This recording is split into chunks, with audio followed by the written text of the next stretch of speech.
আমি নাফিককে দিয়ে আমার চুল কাটিয়ে নেব। সে আমার উত্তরাধিকারী। তিনি আগামীকাল এখানে আসবেন। খরগোশ একটি দ্রুত প্রাণী। এবং তুমি আমার কথা শুনতে পারছো?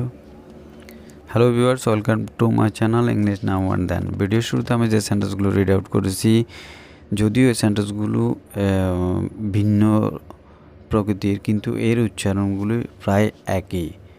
আর এই সেন্টেন্সগুলোকে যদি আমরা ইংলিশ ট্রান্সলেট করতে চাই, তাহলে আমাদেরকে কতগুলো এক্সাম্পল দেখতে হবে। কিন্তু তার আগে বলে রাখি, আপনি যদি আমার চ্যানেল নতুন হয়ে থাকেন তাহলে অবশ্যই চ্যানেলটি সাবস্ক্রাইব করবেন এবং পাশে থাকা বেল আইকনটি অন করে দিবেন, যাতে করে এই ধরনের ইনফরমেটিভ ভিডিওগুলো সবার আগে আপনি পেয়ে যান। তাহলে দেখে নিই আজকের ভিডিওর ইংলিশ ট্রান্সলেশনগুলো। এবং এটি একটি গুরুত্বপূর্ণ ভিডিও, সো ভিডিওটি একটু মনোযোগ সহিত দেখবেন, আশা করি বুঝতে পারবেন। আমি নাফিদকে দিয়ে আমার চুল কাটিয়ে নেব। আই হ্যাভ এ বারবার টু কাট মাই হেয়ার।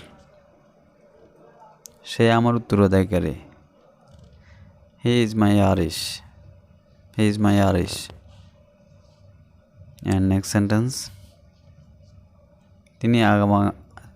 তিনি আগামীকাল এখানে আসবেন।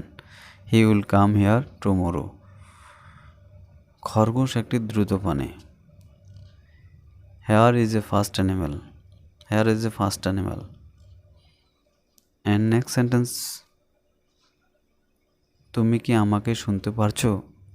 আর এই সেন্টেন্সটির ইংলিশ ট্রান্সলেট কী হবে তা অবশ্যই কমেন্ট বক্সে লিখে জানাবেন। আশা করি আমরা এই ভিডিওতে যে ওয়ার্ডগুলো লক্ষ্য করছি সবগুলো ওয়ার্ডের উচ্চারণ একই, কিন্তু অর্থগত দিক থেকে পার্থক্য রয়েছে।